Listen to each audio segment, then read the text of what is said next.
Iha, painom naman ng tubig. Ilang araw na akong hindi nakakainom ng tubig. Uhaw na uhaw ako. Heto po pwede kang uminom hanggat gusto mo. Uminom ang matanda. At sa isang iglap, naging isang magandang batang diwata. Diwata!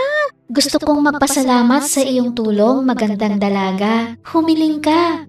Kami ng kapatid ko ay ilang araw nang hindi kumakain. Sige, pag uwi mo ay tingnan mo ang mesa. Doon ay makikita mo ang isang mahiwagang mangkok. Oo, kapag sinabi mong magluto mangkok, mainit at masarap, ipagluluto ka nito ng matamis na lugaw. Kapag sinabi mong huminto mangkok, busog na po, hihinto ito sa pagluluto. Ngayon, hindi na kayo magugutom ng kapatid mo. Maraming salamat, magandang diwata.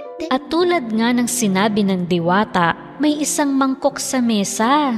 Magluto mangkok, mainit at masarap.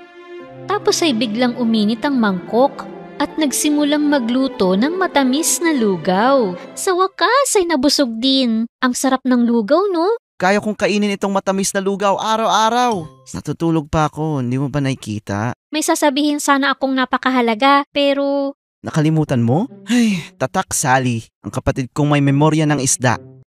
Naalala ko na. Ituturo ko kung paano patigilin ang mahiwagang mangkok. Ang dami kong nakain. Sa tingin ko sapat na yun sa almusal. Hinto mangkok, wag na magluto. Ano nang gagawin ko? Ayaw tumigil ng mangkok. Tama na, ayoko na. Oh, Hari! Ayun ate, tulungan mo ako. Nasira na ang mangkok. Huminto mangkok. Busog na po. Salamat ate. Anong gagawin natin ngayon sa sangkaterbang lugaw na to? Ang bahay natin ay naging lugawan. Nagkaroon ng magandang ideya si Sally. Agad niyang tinawag ang mahihirap na kapitbahay nila.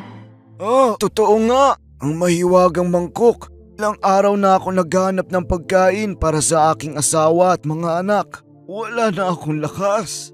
Pwede ko bang hingiin ng mahiwagang mangkok para sa aking asawa at mga anak? Kunin mo po ang mangkok at iuwi sa pamilya mo. Sa sandaling iyon, ang lalaki ay naging isang magandang diwata.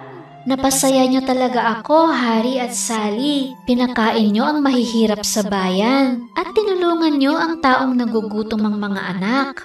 Bilang gantimpala, sa inyo na ang mahiwagang mangkok magpakailanman. Nararapat lang na sa inyo yan.